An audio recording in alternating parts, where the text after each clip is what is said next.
건축자들이 거절한 돌입니다. 이 시간은 건축자들이 거절한 돌이라는 제목으로 주의 말씀을 전하겠습니다. 이것은 방금 말씀드린 대로 이스라엘의 왕궁과 성전 건축 또는 성벽 건축을 배경으로 합니다.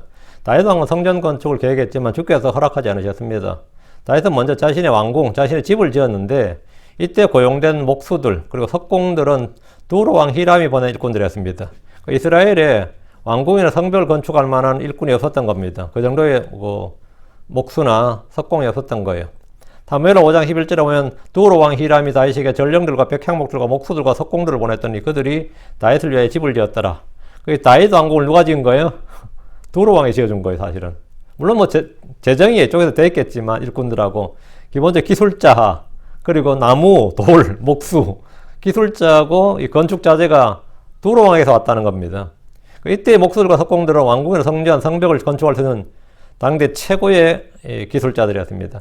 솔로몬의 성전 건축은 이스라엘의 국가적 사업이었고 엄청난 돈과 시간이 소요되는 그런 사업이었습니다. 솔로몬은 성전 건축과 왕궁 건설에 국가적 역량을 총동원했는데 설계도는 이미 주께서 다윗에게 주셨습니다.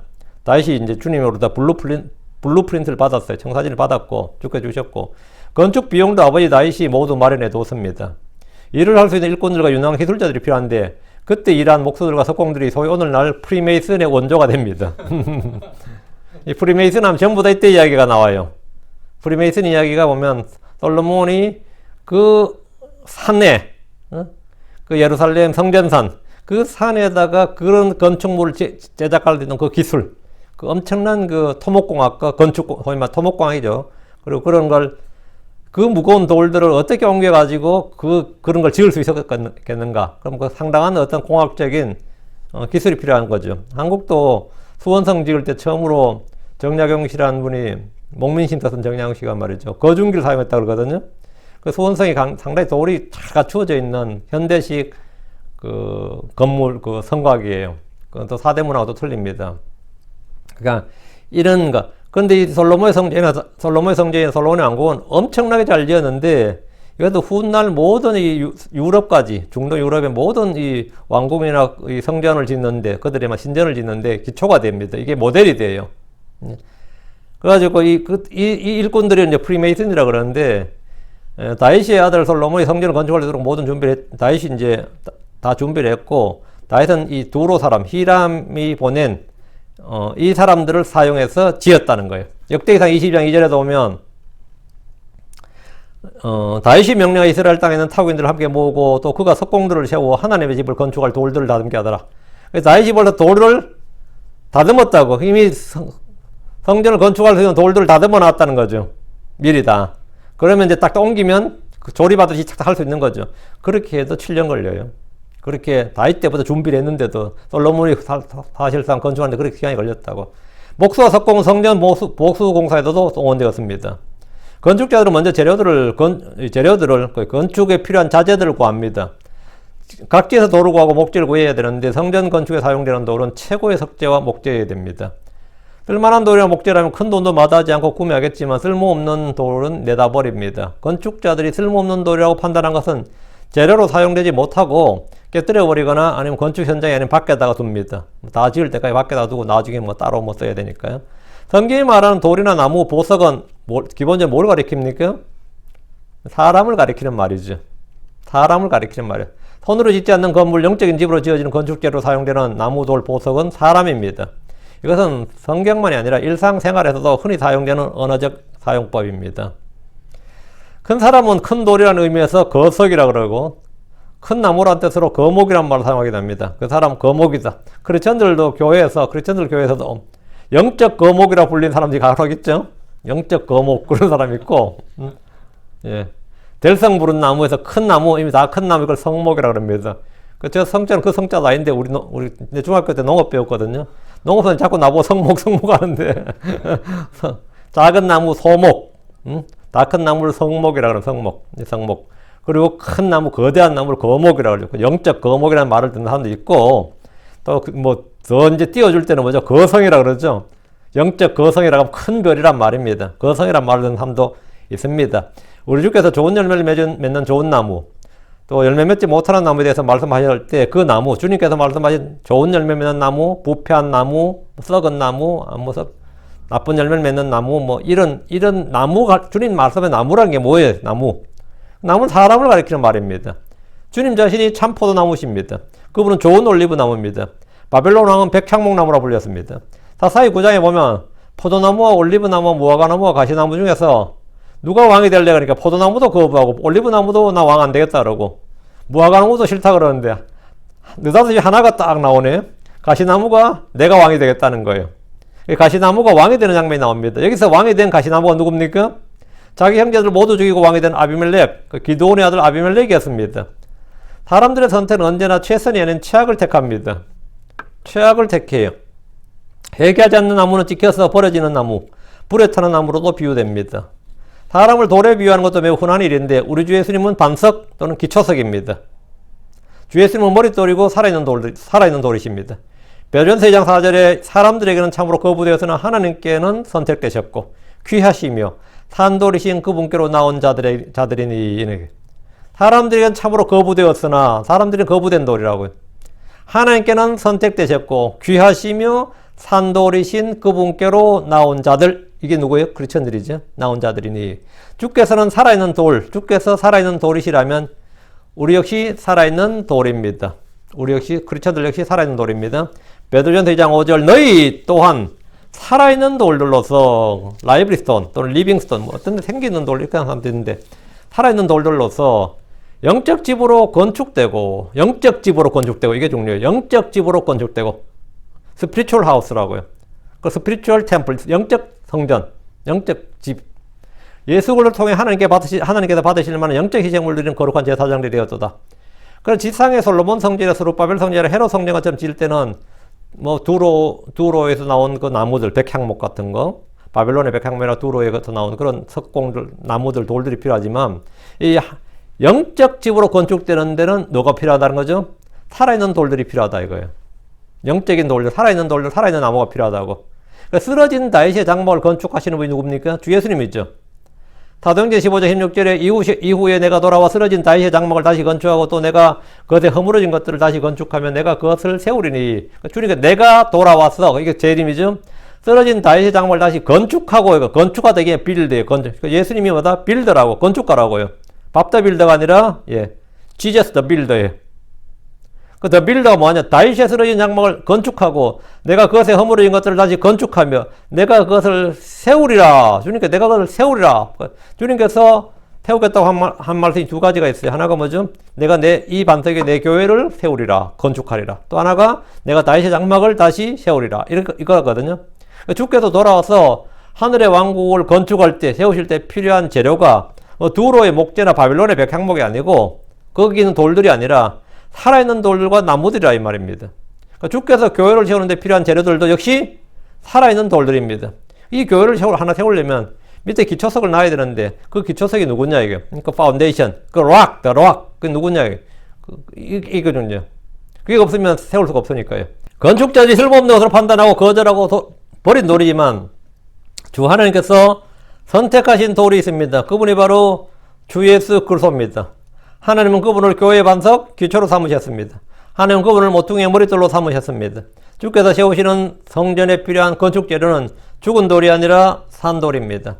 신약 성경에는 오늘 본문의 말씀인 시편 118편 22절 말씀이 7번이나 반복적으로 인용되었습니다. 시편 118편이 메시아 예언치로서 유대인들에게 배척을 받고 거부당하고 무시되고 버림받은 한 사람, 그리스도에 대해 말합니다. 그 한 사람 그리스도를 건축자들이 버린 돌 이렇게 말합니다. 그럼 건축자는 누구예요? 다윗의 왕국을 다시 세우겠다는 사람들이 건축자들이죠. 유대 땅에 다윗의 왕국을 다시 세우겠다고 열망하고 기도하고 애를 쓰는 사람이 건축자들인데 그 건축자들이 이 일에 필요한 사람이 다윗의 아들이 필요하잖아요. 다윗의 왕국을 세우려면 누가 필요해요? 다윗의 아들이 필요한데 다윗의 아들로 등장한 누가 있어요? 요셉은 아닐 거 아니에요. 마리아도 아니고요. 마리아는 여자고. 그다음 예수죠. 근데 아니라고, 이거는 다윗의 아들 아니라고 이렇게 배척해서 버렸단 말이죠. 우리가 왕국을 세우는데 전혀 쓸모없는 사람이네. 이래서 십자가에 못 박은 거란 말이죠. 지금 그 이야기가 시편 118편 이야기예요. 그런데 사람들은 그렇게 다윗의 왕국, 다윗의 장막을 재건하는데, 건축하는데 전혀 필요 없는 사람이라고, 필요 없는 돌이라고 버렸는데, 하나님은 그분을 모퉁이의 머릿돌, 반석, 기초석, 어떤 모퉁이 돌로 삼으셨다는 겁니다. 하나님은 그분을 기초로 교회를 건축하셨습니다. 하나님의 왕국을 세우셨습니다. 하늘의 왕국 역시 예수란 반석 위에 세우십니다. 자, 본문 보겠습니다. 20절. 주의 이문, 그것 안으로 의로운 자들이 들어가려다. 주의 이문요. 주님의 이 문, this gate, 이 문, this gate of the Lord. 주께 속한 이 문, 또는 주님의 이 문. 주의 이 문이란 19절에서 말한 의의 문들입니다. 주님은 길이시고 양들의 문이십니다. 주님 의의 길이시고 진리의 길이시고 생명의 길이시고 화평의 길이시고 믿음의 길, 하늘로 가는 길입니다. 그분은 소망의 문, 믿음의 문, 생명의 문이십니다. 주의 이 문이란 주 예수님을 가리키는 말입니다. 주 예수님을 가리키는 말입니다. 주 예수님이 영원한 생명으로 들어가는 문이기 때문에 누구든지 그분에게 오면 생명을 풍성히 얻습니다. 주 예수님 안으로 들어오면 거기에는 하나님의 모든 보화가 있습니다. 그분 안에는 모든 충만이 거합니다. 그 안에는 지혜와 지식의 모든 보화가 감추어져 있습니다. 그분 안에는 하나님의 신격의 모든 충만이 육체로 거합니다. 주의 이 문, 그것 안으로, 이 말은 신약적 표현으로 하면 간단합니다. 그래서 예수 안으로 이 말입니다. 그래서 예수 안으로 이 말이 구약 이 시편 1에 나온 거예요. 그래서 예수님 안으로. 이 문이 뭐냐? 양의 문, 생명의 문, 하늘의 문. 그래서 예수 안으로. 의로운 자들은 그리스도 안에 거하고 그리스도 안으로 들어간다는 겁니다. 영적 의미로는 굉장히 쉽습니다. 물리적으로 이 문은 하늘의 예루살렘 안으로 들어간다는 겁니다. 그것은 하늘의 예루살렘. 영적으로 말고 물리적으로 시공간상에는 진짜 문 말이죠. 그 하늘의 예루살렘인데 그곳은 주의 피로 의롭게 된 자들, 어린 양의 생명책에 기록된 자들만에 들어갈 수 있습니다. 계시록 21장 27절에 더럽게 하는 것은 어떤 것이든지 결코 그 안으로 들어가지 못하며 또 무엇이든지 가증한 것을 이루게 하거나 거짓말을 지어내는 것들로 들어가지 못하되 오직 어린 양의 생명책에 기록된 자들만 들어가리라. 그곳에는 누구만 어린 양의 생명책에 기록된 자들만 들어간다고요. 그 도시는 어린 양의 도시로 거룩하기 때문입니다. 계시록 21장 24절 구원받은 자들의 민족들이 그 도시의 빛 가운데서 다니겠고 땅의 왕들이 자기들의 영광과 존귀를 가지고 그곳으로 들어가리라. 이 문들 안으로 들어가는 자들은 모두 의로운 자들입니다. 그럼 사람이 어떻게 의롭게 됩니까? 믿음으로 의롭게 됩니다. 복음을 믿음으로 의롭게 됩니다. 주 예수를 믿음으로 의롭게 됩니다. 은혜로 의롭게 됩니다. 하나님의 의이신 예수를 믿을 때 그는 의롭게 됩니다. 의의 옷을 입고자 한다면 주 예수를 믿으십시오. 21절입니다. 내가 주를 찬양하리라. 이는 주께서 내 말을 들으셨고 나의 구원이 되셨기 때문이니이다. 주께 나아간 자는 누구나 주를 찬양합니다. 내가 주를 찬양하리라. 이것은 의의 문들로 들어간 성도들의 결단이고 의무입니다. 사람이 주께 감사를 드리는 일이나 찬양하는 일. 근데 이건 우리의 기분이나 느낌이나 현재 상황에 영향을 받아서는 안 됩니다. 내가 주께 감사하는데, 내가 요즘 내 사정이 어디 감사할 사정이냐고. 내가 지금 처한 처지를 보라고. 내가 주께 찬양할 처지냐고. 내가 지금 기분이 얼마나 디프레스가 되고 스트레스를 많이 받고 여러 가지 어려움에 처해 있는데 내가 주께 지금 네가 눈이 있으면 보라고 내가 지금 감사할 처지냐고. 이런 거. 우리의 현재 상황에 따라서 우리가 현재 처한 일이나 상황 기분에 따라서 내가 감사하는 일이나 찬양하는 일에 영향을 받아서는 안 됩니다. 우리의 현재 처지에 나의 상태에 관계없이 내가 아프든지 건강하든지 내가 기분이 좋든지 안 좋든지 일이 어렵든지 잘 풀리든지 우리의 현재 처지에 관계없이 그게 뭐냐? 항상이에요. 그래서 항상 기뻐할 때 항상이 우리의 뭐뭐에 관계없이 항상, 그리고 모든 일에서 할 때도 우리의 뭐뭐에 관계없이 모든 일에서 이 말입니다. 항상 기뻐하라면 24시간 내내 희적거리고 꼬매 서란 말은 아니죠. 당연히 모든 일에 감사하라, 쉬지 말고 기도하라면 그 쉬지 말고란 게 24시간 내내 계속 기도하란 말은 전혀 아니죠. 사람도 할 일이 있는데 쉬지 말고 기도하는 말은 나의 처지에 상관없이, 나의 기분에 관계없이, 나의 상황에 관계없이 항상 모든 일에 쉬지 말고란 말이죠. 그 부사어가. 크리스천들이라면 말이죠. 주 앞에서 내가 해야 할 일을 듣고 알게 될 때 그 일을 신실하게 하십시오.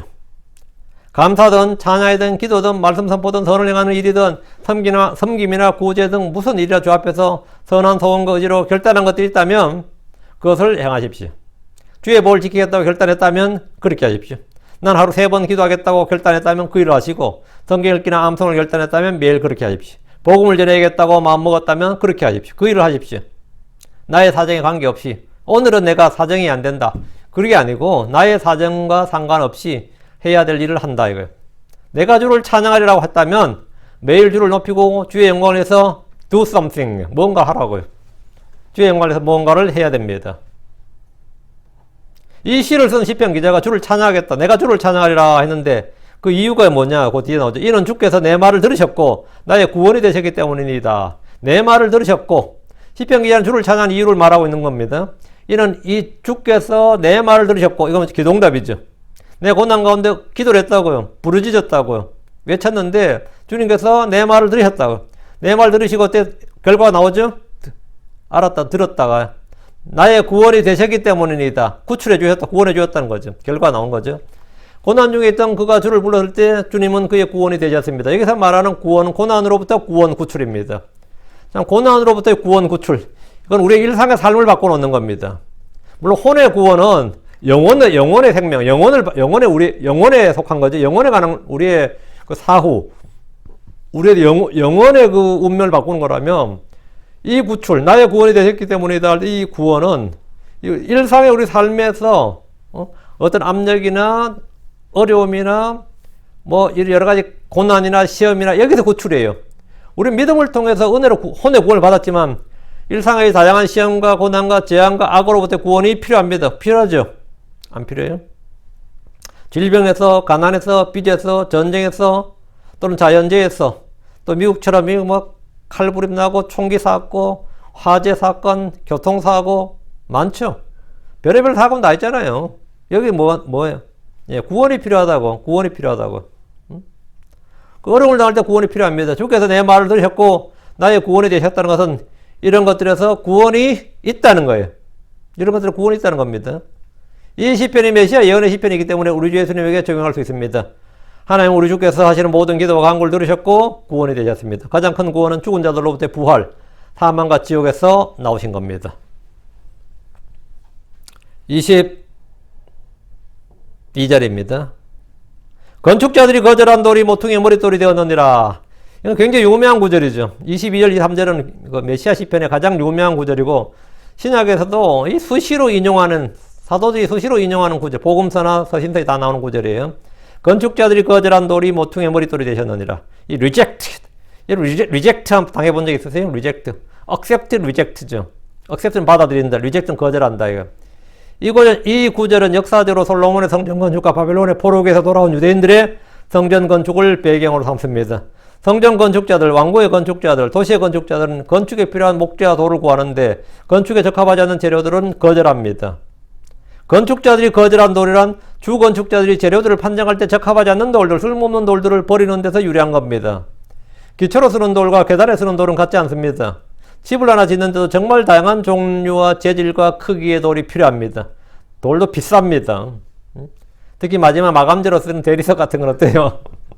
엄청 비싸죠. 어떤 집 보면 벽면을 대리석으로 하는 집도 있더라고요. 야, 벽면을 대리석으로. 아니면 바닥을 아예 대리석으로 까는 집도 봤습니다. 바닥을 대리석으로. 이런데. 근데 그런 거는 이제 뭐, 또 다른 데 쓸 수는 없겠죠. 근데 뭐, 휘황찬란한 대리석으로 깔았다. 뭐 그런 말 하죠. 그 돌이라는 게 기본적으로, 재질이 있고, 예. 종류가 있죠, 다. 제가 이거 하느라고 하면 돌로 지은 집들 한번 쭉 인터넷에 검색해 봤는데, 이야, 참 돌 쌓는 기술도 참 대단하더라고요. 그래서 쌓아서 하는 거 보니까 참 멋있죠. 돌로 잘 지으면 멋있죠. 예. 그 마감재로 쓰는 대리석 있고 마당에 쓰는 돌이 있는데, 건축자들의 판단에 아무 소용이 없는 돌들이 어떻게 그럼 건축에서 가장 중요한 모퉁이의 머릿돌이 되느냐, 이게. 모퉁이의 머릿돌이 되는 돌은 가장 튼튼하고 가장 크고 귀한 돌이에요. 여기서 보통 모든 건축이 시작되니까. 이건 뭐라 해서 주께서 행하신 일이라. 이것은 주께서 행하신 일이니라. 건축자들의 눈에 쓸모없는 돌로 판정된 것을 주께서는 모퉁이의 머릿돌로 삼으셨다는 겁니다. 나는 못 쓴다고 버렸는데 알고 보니 그것이 아주 귀한 보석이더라. 뭐 그런 식이죠. 나는 그 몇 불에 가져가라고 이웃집한테 줬는데 그 이웃집은 그걸 소돔이 경매해서 뭐 몇억 불을 받더라. 그럼 어때요?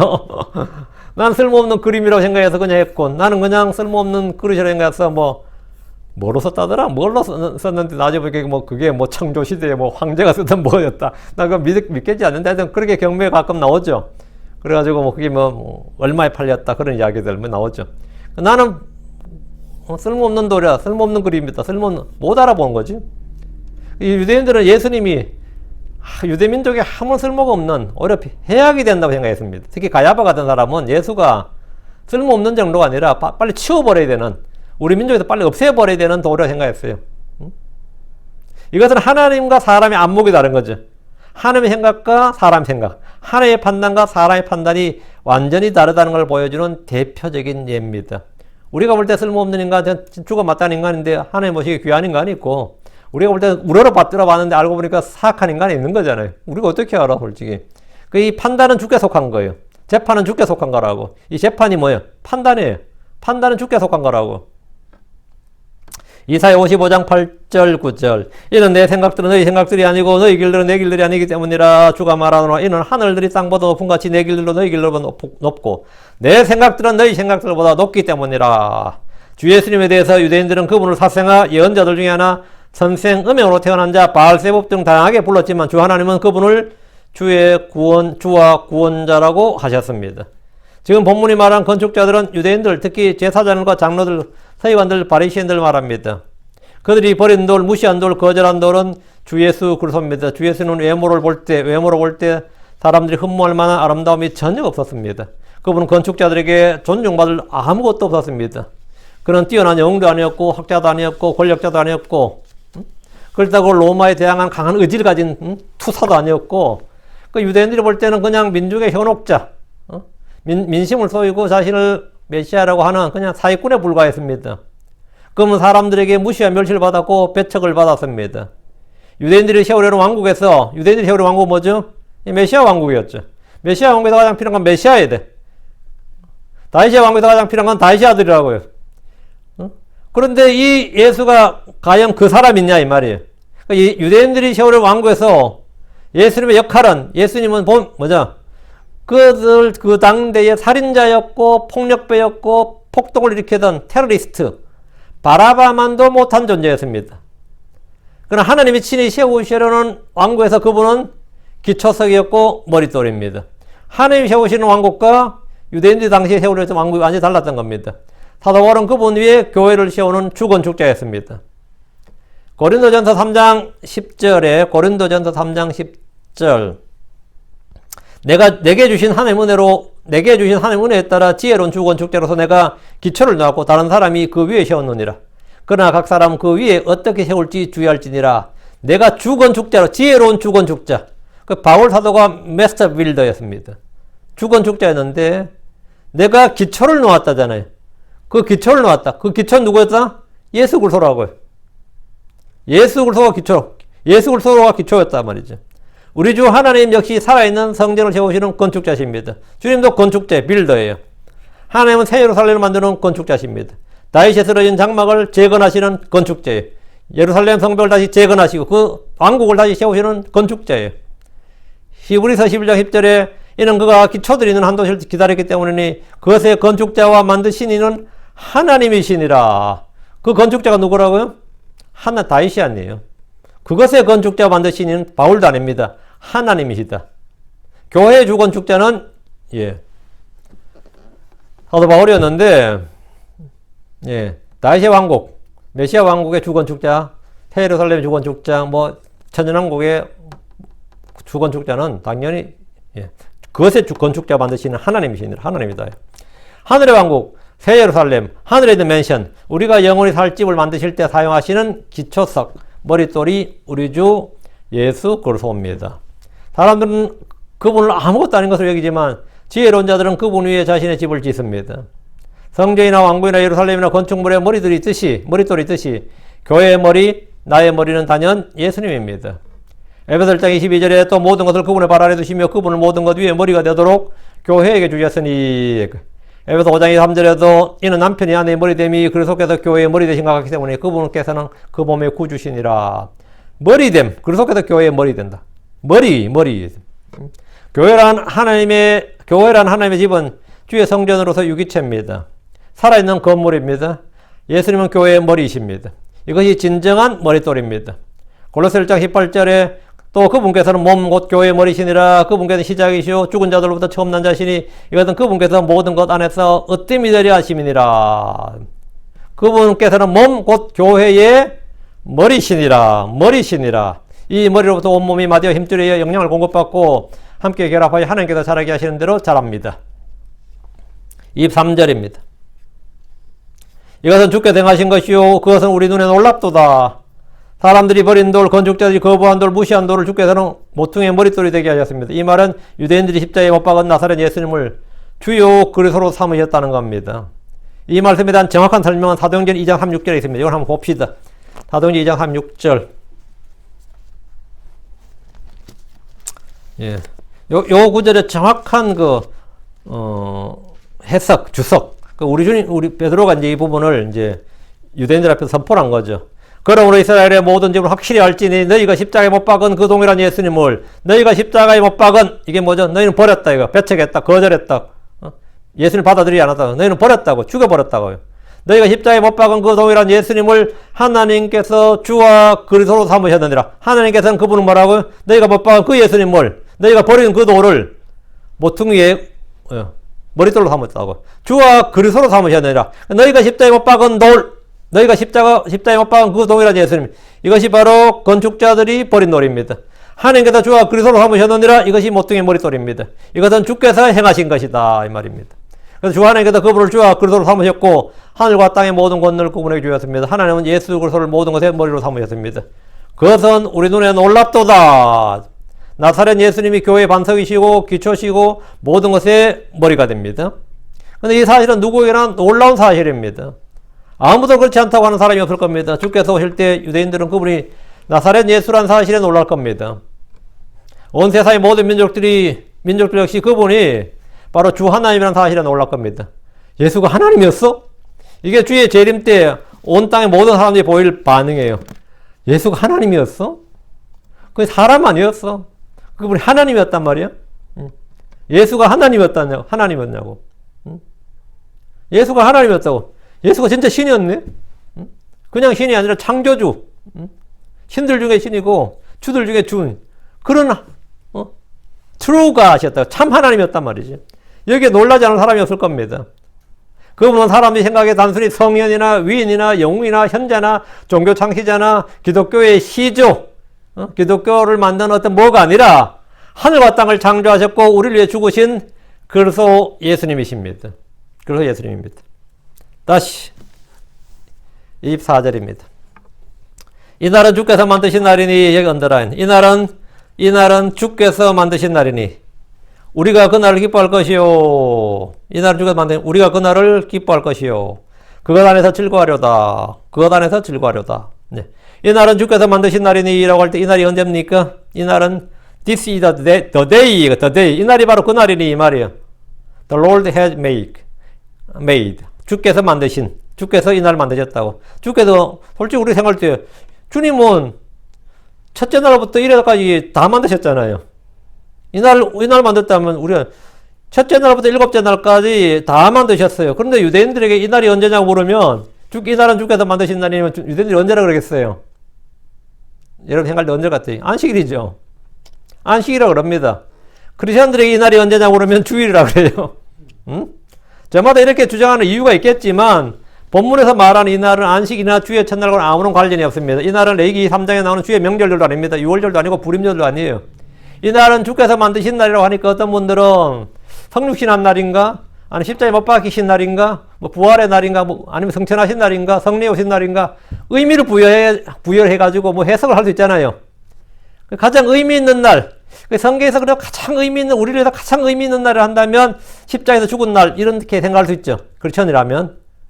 어떤 이들은 십자가에 죽으신 날보다는 부활의 날이 진짜지 이렇게 부활의 날 이렇게 말할 수 있습니다. 그럼 지금 성경에서 말하는 이 날이 언제입니까? 사람들의 해석은 굉장히 다양하고 그렇게 해석하면 우리가 별 할 말 없죠. 제가 그 날은 아닙니다 이렇게 설교하면 어떡해요? 지만 맞다 그런다 그러지. 윤영재는 자기만 맞다 그런다 그러고 지 말만 뭐라 그런다 이렇게 욕하는 사람 많아요. 우리는 이제 그런 식으로 성경 해석은 안 하지. 이 날은 주께서 만드신 날이라고 하는데 이 날이 언제인지를 유추할 수 있는 말씀이 본문에 있어요. 본문 24절에 있다고. 24절 어디 있어요? 우리가 그 날을 기뻐할 것이요 이래 됐죠. 우리가 그 날을 뭐 한다고요? 기뻐할 것이요 이래 돼 있다고요. 지금 이게 예언의 말씀이잖아요. We will rejoice and be glad in it. 이래 있죠. 우리가 이 날을 기뻐할 것이요. 미래형이라고. 우리가 이 날을 기뻐할 것이라고. 예언의 말씀이라고요. 이 날을 기뻐할 것이다. 이것이 답이에요. 그분이 십자가에 못 박힌 날을 기뻐하는 유대인들 아무도 없습니다. 십자가에 못 박힌 날을 기뻐하는 유대인 있어요? 십자가에 못 박힌 날을 기념하는 크리스천들 있습니까? 지금 어느 교회에서 예수님 십자가에 못 박힌 날 기념해요? 물론 고난절이라 해서 뭐 사순절이니 뭐냐 그런 건 내가 봤는데 예수의 십자가에 못 박힌 날 기념 안 하고 기뻐하지 않습니다. 그건 누가 기뻐해요? 세상 누가 기뻐하냐고.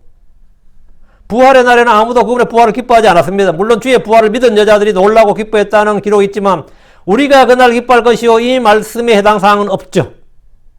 이거 전혀 해당 사항이 없습니다. 우리가 기뻐하는 그날이란 우리 주 예수 그리스도의 재림입니다. 주님이 오시는 그날은 성도들의 복된 날이고 놀라운 날입니다. 주의 재림의 날은 모든 유대인들이 기뻐하는 날입니다. 본문이 말한 이날 주께서 만드신 날은 주의 재림의 날입니다. 이건 논쟁의 여지가 없어요. 십자가에 못 박힌 날 성육신 그거 아닙니다. 부활 아니에요. 그것 안에서 즐거워하리로다. 전에 어떤 분이 이거 가지고 이거 부활의 날이라고 하던 걸 열변을 토한 걸 들었는데 본문하고 전혀 상관없는 거예요. 그 자기 생각이 그랬던 거지. 저는 성경에서 부활이 가장 중요한 사건을 생각합니다. 저도 물론 부활이 가장 중요한 사건을 생각해요.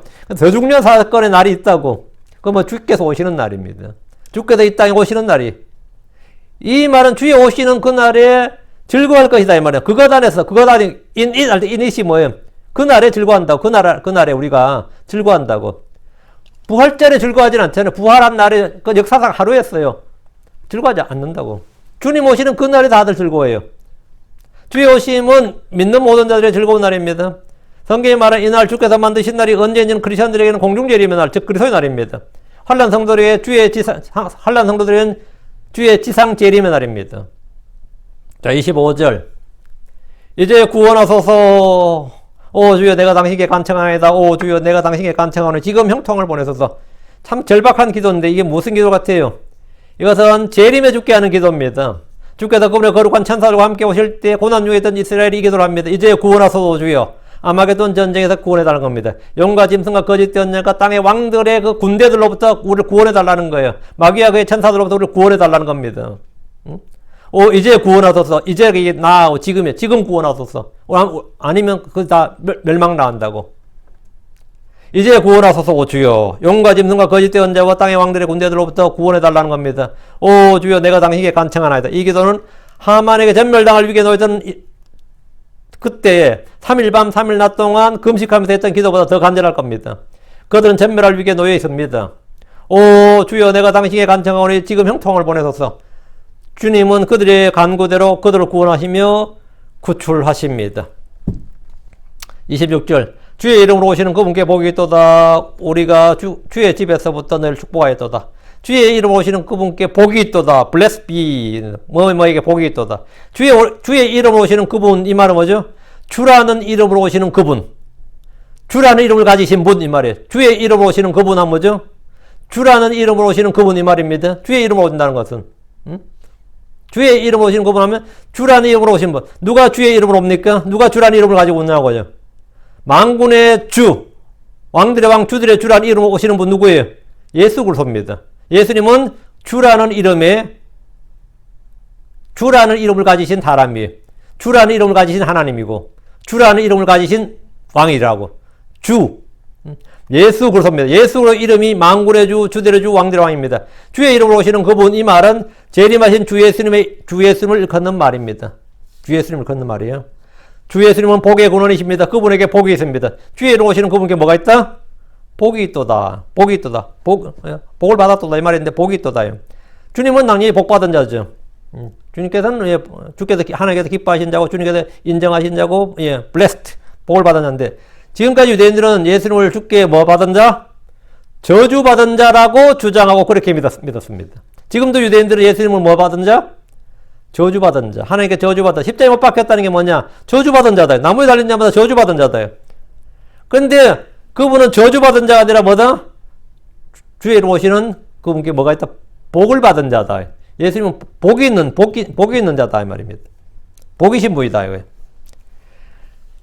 그래 주 예수님 율법의 저주에서 우리를 구원하시기 위해서 저주가 되신 분이고 그분께 복이 있습니다. 우리가 주의 집에서부터 늘 축복하였도다 했는데 우리는 주의 오심으로 구원받은 성도들입니다. 구약에서 제사장들이 성전에 나와 백성을 축복하듯이 그날에도 주를 경배하는 제사장들은 주를 경배하는 모든 성도들을 축복합니다. 27절 하나님은 주이시니 그분께서 우리에게 빛을 보이셨도다. 밧줄로 희생물을 매대 곧 제단의 뿔들에 멜지어다. 하나님은 주이시다. 이 구절은 성경에서 가장 위대한 말씀들 중에 하나입니다. 하나님은 주이시다. 이 말씀 성도로에 너무나 익숙한 구절입니다. 이 구절이 무엇을 말하는지 깊이 생각하고 또 생각해 보십시오. 하나님은 주이시다. 하나님 외에 어떤 신들도 주가 아닙니다. 어떤 천사들도 어떤 영적인 존재들도 우리의 주가 아닙니다. 하나님이 주이십니다. 어떤 사람들도 우리의 주가 아닙니다. 그분은 하늘과 땅의 소유주입니다. 그분은 우리의 영과 온과 몸의 소유주십니다. 주님께서 너희는 내 것이니라. 그게 뭐죠? 주이시다. 하나님은 그 주이시다. 그분은 하늘과 땅의 소유주십니다. 우리의 모든 것이 그분의 것입니다. 이것이 하나님 주이시니라는 뜻입니다. 하나님이 주이십니다. 다시 별절. 그분께서 우리에게 빛을 보이셨도다. 주께서 우리에게 빛을 보이셨습니다. 주 예수님은 세상의 빛이시고 생명의 빛이시고 사람들의 빛이십니다. 지금도 주님께서는 세상에 들어온 자들에게 빛을 보이십니다. 빛을 비치는데 어떻게 비치십니까?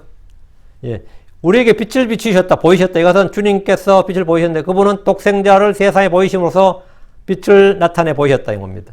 주 예수님은 의의 태양입니다. 그분은 낮의 별입니다. 데이스타입니다. 이제 밤이 지나면 아침 해가 떠올라서 빛을 보이듯이 주 예수님의 재림은 온 세상에 빛을 보이는 사건입니다.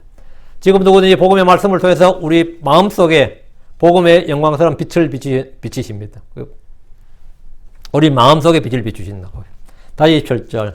밧줄로 희생물을 매대 곧 제단의 뿔들에 멜지어다. 이건 이제 에스겔서 44장에서 46장에 나오는 이야기예요. 이 구절은 구약의 율법에 익숙한 유대인들에게는 모두 과거의 사건을 볼 수 있겠지만 이 구절은 예언의 말씀입니다. 율법은 구약에서만 지켜지는 것이 아닙니다. 하늘의 왕국에서 이스라엘 성전이 건축되고 제사장 제도가 회복됩니다.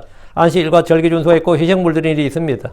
밧줄로 희생물을 맺는 것은 제단의 뿔들에 것을 맨다 이 말입니다. 28절. 당신은 나의 하나님이시오니 이에 내가 주를 찬양하리이다. 당신은 나의 하나님이시오니 내가 주를 높이리이다. 당신은 나의 하나님이시니다. 신앙 고백입니다. 굉장히 친밀한 게 이제 당신은 하는 게 삼인칭처럼 주는 나의 하나님이시오니 하면 거의 삼인칭처럼 되지만 당신은 나의 하나님이시오니 하면 2인칭이 되잖아요. 간격이 완전히 달라지죠. 간격이 달라집니다. 1인칭과 3인칭과 1인칭과 2인칭은 간격이 달라져요. 당신은 나의 하나님이시오니 주는 나의 하나님이시니 뭐 같은 말 의미는 같은 말이지만 느낌이 완전히 다릅니다. 당신은 나의 하나님이시니이다. 주님 앞에서 우리가 하는 말이지. 당신은 그릇이요. 이게 베드로가 한 말이잖아요. 당신은 나의 하나님이다. 예수님을 앞에 두고 당신은 나의 하나님이시니다 어때요? 그럼 이건 도마가 당신은 나의 주 나의 하나님이시니다 같은 겁니다. 이거는 앞에 두고 하는 고백이에요. 신앙 고백입니다. 주는 나의 하나님, 나의 왕, 나의 머리, 나의 힘이십니다. 그분이 나의 무엇이란 말씀에 여러분이 무언가를 넣어 보십시오. 당신은 나의 소망, 나의 복, 나의 의, 나의 지혜, 나의 보호자, 나의 목자, 나의 아버지, 나의 친구, 나의 구원 등 여러분이 생각하고 상상할 수 있는 모든 말이 들어갈 수 있습니다. 주는 나의 생명입니다. 그분은 나의 머리시고 나의 뿌리십니다. 그분은 나의 모든 것입니다. 그분은 모든 것 안에서 모든 것입니다. 당신은 나의 하나님이시오니 이것은 가장 광범위한 표현입니다. 당신이 내게 누구이며 무엇이냐는 것에 대한 인식이 분명하다면 우리는 주님을 통해 살 수 있습니다. 이에 내가 주를 찬양하리이다. 주께서 나의 하나님이라는 사실이 내가 주를 찬양할 근거가 됩니다. 당신은 나의 하나님이시오니 내가 주를 높이리이다. 앞뒤 구절이 사실은 이제 내가 주를 찬양할 근거가 되는 이 앞뒤 구절이 이제 콜론이 있죠. 그 사이에 딱 대꾸를 이루고 있는 거예요. 당신은 나의 하나님이시오니 앞에 나오고 요 뒤에도 콜론 사이에 두고 당신은 나의 하나님이시오니 나오죠. 이에 내가 주를 찬양하리이다. 내가 주를 높이리이다. 그 찬양이 뭐죠? 찬양한다는 게 무슨 뜻이에요? 주를 높이는 게 찬양입니다. 주를 높이는 게 찬양이에요. 우리가 애들한테 야 잘했다 대단하다 이것도 애를 찬양 프레이즈 하는 겁니다.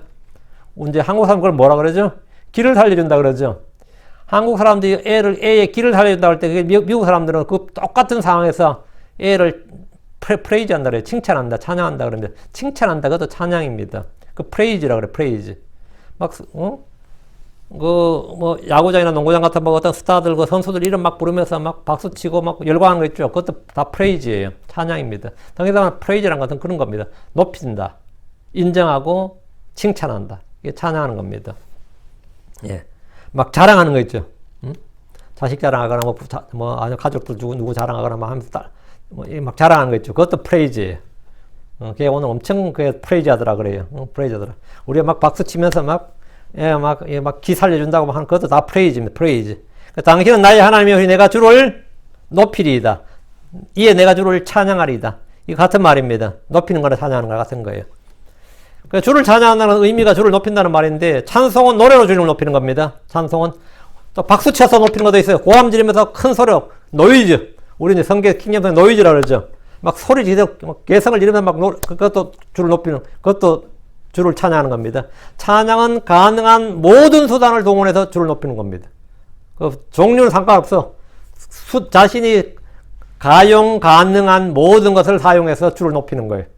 뭐 손뼉을 치든 발을 굴리든 뭐 춤을 추든 노래를 하든지 소리를 지르든지 모든 걸 당한 뭐 악기를 뭐 해가 하든지 뭐 휘파람을 불든지 뭘로 하든 모든 걸로. 그게 뭐냐면 찬양이에요. 성도들이 주를 가장 그럼 영화롭게 할 수 있는 것, 가장 주를 드높일 수 있는 게 뭐냐? 물론 뭐 괴상 이런 것도 있겠지만 가장 드높인 거죠. 의의 열매, 성령의 열매를 풍성히 맺는 걸. 의의 열매, 성령의 열매를 풍성히 맺는 겁니다. 그걸 통해서 주님은 가장 영광을 받으시는 겁니다. 제가 샘물이 졸업식에 갔는데 그 옆에 그 젊은 사람이더만 나이 든 사람도 아닌데, 이야, 목소리 크더라고요, 커. 진짜 저기 있는 운동장에 있는 애들 다 들리겠더라고요. 애 이름을 불러가면서 고함을 지르는데 막 눈물까지 흘러가면서 감기물이 안 가봐. 막, 그걸 놓고 나서는 이제 다 고함 지르면서 옆에 있는 사람들 다 I'm sorry 해야 되더라고요. 소리를 너무 크게 질렀으니까. 옆에 사람들이 막 귀를 막을 정도였거든요, 저도. I'm sorry 해야 되더라고. 저도 깜짝 놀랐어요. 그렇게 크게 소리를 마이크 없어도 되더라고요. 이야, 목소리 크네, 진짜. 제가 첫 번째 졸업생인가 보다, 그 집에서. 그 이야기를 했거든. 거기에 저희가 학교가 저거거든요. 그러니까 아마 더 그 감개에 무량했던 것 같아. 근데 우리가 주님에 대해서 사실 그런 저게 좀 있어야 되는데, 그죠? 주님을 찬양하는 데 있어서 진짜 그래야 되는데. 29절입니다. 오, 주께 감사를 드리라. 이는 그분은 선하시기 때문이요. 이는 그분의 자비가 영원히 지속되기 때문이로다. 이 포가 두 번 나오죠. 그러니까 두 번 다 이는 하고 번역이 됩니다. 이는 때문이요. 이렇게. 이는 그분이 선하시기 때문이요. 또 나와요. 이는 그분의 자비가 영원히 지속되기 때문이다. 이 구절은 앞에서도 이미 여러 번 나온 말씀이에요. 지금 이거 29절은 반복이죠. 가끔가다 여러분이 제 설교 오래 들으신 분들은 그럴 거야. 설교 내용이 많이 반복된 생각. 내용이 반복되는 게 아니라 본문 자체가 반복이에요. 성경 자체가 반복이라고 말해요. 이 10편만 해도 엄청나게 같은 구절 많이 나옵니다. 엄청나게 반복되는데 하나님 말씀은 똑같은데 설교는 다르게 하면 그게 미친놈이지. 말씀 본문이 같은데 설교를 그때마다 다르게 하면 그게 미친놈이지. 본문이 같으면 내용도 같아야 돼요. 듣는 사람도 같은 본문에 같은 걸 들어야지. 여기서 이렇게 듣고 저기서 저렇게 듣고 하면 이거 설교 풍성하네요. 그게 아니고 그거는 개판인 거예요. 계속 같은 말 듣는 겁니다. 마태복음, 마가복음, 누가복음, 요한복음 거의 같은 내용입니다. 여러분 에베소서나 골로새서 내용이 거의 같습니다. 내용이 거의 같아요. 베드로전후서나 유다서 내용이 거의 같습니다. 열왕기하고 역대기 내용이 거의 같아요. 출애굽기하고 신명기 내용이 거의 같습니다. 하나의 말씀이 똑같은데 말하는 사람은 다르게 여기서 이렇게 말하고 저기서 저렇게 말하면 그게 말이 안 돼요. 내가 성경을 통독한 사람들도 같은 말씀을 계속 읽게 되는 겁니다. 창세기부터 계시록 읽게 되면 같은 말씀을 얼마나 많이 보는지 몰라요. 계속 반복해 드리고 그렇게 구조가 그렇게 되어 있습니다. 하나님께서 그렇게 성경을 그렇게 기록해 두셨어요. 그럼 설교자들 똑같은 패턴으로 똑같은 샘플 따라서 하는 겁니다. 당연히. 그럼 여러분이 보면 계속 같은 말씀 듣는 것 같은데 싶어도 당연한 겁니다. 하나님의 말씀이 않고만 같다 이 말입니다. 29절 이 말씀은 진짜 여러분 많이 앞에 저도 이거 했던 기억이 나거든요. 바로 똑같은 본문이에요. 예. 이는 그분은 선하시기 때문이요. 사람들은 어려서도 그 생각과 상사 약합니다. 그러나 하나님은 선하십니다. 하나님은 선하신 분이에요. 의롭고 선하신 분. 다시 29절 이는 그분의 자비가 영원히 지속되기 때문이다. 이 구절도 제가 여러 번 했네요. 주님은 긍휼과 연민과 동정심이 많으신 분이고 자비로운 친절을 베푸시는 분인데 이게 템포럴 일시적이 아니고 한시적이 아니고 유효기간이 있는 게 아니다. 영원히 지속된다고. 이게 뭐야? 이게 영원히 지속되기 때문에 뭐죠? 예. 우리가 심판을 이기는 겁니다. 그래서 우리가 구원의 영원한 보장이 되는 거예요. 그분의 자비는 뭐 영원히 endure forever. 영원히 지속되느니라. 믿음, 소망, 사랑이 영원한 것처럼 주의 자비도 영원합니다. 주의 친절한 긍휼, 친절한 자비, 자비의 친절 다 똑같은 거. 영원히 지속된다고. 이게 또 시편 뒤에 146편인가 거기 가면 또 이게 막 열 몇 번 반복되는데 이 말씀이 시편 한 번에 막 계속 반복돼요. 그래서 하나님의 말씀이 반복될 때는 하나님의 말씀 자체가 그렇다 이렇게 여러분 이해를 하셔야 됩니다. 그리고 그 말씀을 그럼 내가 다시 반복해서 하나님은 한 번 말씀하시고 거듭 말씀하시는 분입니다. 하나님 한 번 말씀 다시 말씀하시는데 그럼 내가 그 말씀을 다시 듣고 다시 새롭게 해야 된다 이 말입니다. 그렇게 함으로써 우리가 점점 성장하고 자라나는 겁니다. 오늘 여기까지 하도록 하고요. 건축자들이 거절한 돌. 그 사람들이 거절한 돌, 사람들이 배척한 돌. 근데 그것은 하나님께서는 그 돌이 기초석이 되고 어떤 모퉁이 돌이 된다 했습니다. 우리는 그 하나님이 선택한 돌. 그 사람들의 선택은 바라바죠. 사람들이 선택한 돌은 사람들이 선택한 나무는 뭐다? 올리브도 무화과 나무도 아니다. 포도나무도 아니라 뭐야? 가시나무였다. 그와 같이 사람들의 선택을 우리가 믿는 게 아닙니다. 하나님의 선택을 믿습니다. 하나님의 선택을 우리는 믿어야 되고, 우리는 사람의 생각, 나의 생각이 아니라 하나님의 생각, 하나님의 판단을 믿어야 됩니다. 그게 중요합니다. 핵심은 거기 있어요. 기도합시다. 위대하고 거룩한 주하나님 감사합니다. 하나님께서 은혜 주셔서 오늘 주의 말씀을 선포했습니다. 선포된 모든 말씀에 기름 부어주셔서 듣는 혼들이 은혜로 이 말씀을 듣고 마음에 받아들이게 하옵소서. 아버지 하나님 말씀을 배척한 일이 없게 해주시고 거부한 일이 없고 아버지 말씀을 순수한 마음으로 마음에 받아서 이 말씀을 마음에 보고에 쌓아두게 하여 주시고 믿음과 잘 결합해서 모든 말씀들이 열매를 맺게 하여 주시옵소서. 다른 아버지 하나님 은혜를 많이 베풀어 주시되 참으로 마음에 선한 마음의 밭에서 이 말씀이 30배, 60배, 100배 열매를 맺고 하나님께서 영광을 받아주시길 원합니다. 우리가 주를 찬양하고 주를 높이는 일을 평생토록 지속하게 해주십시오. 감사드리며 주의 성기도합니다. 아멘.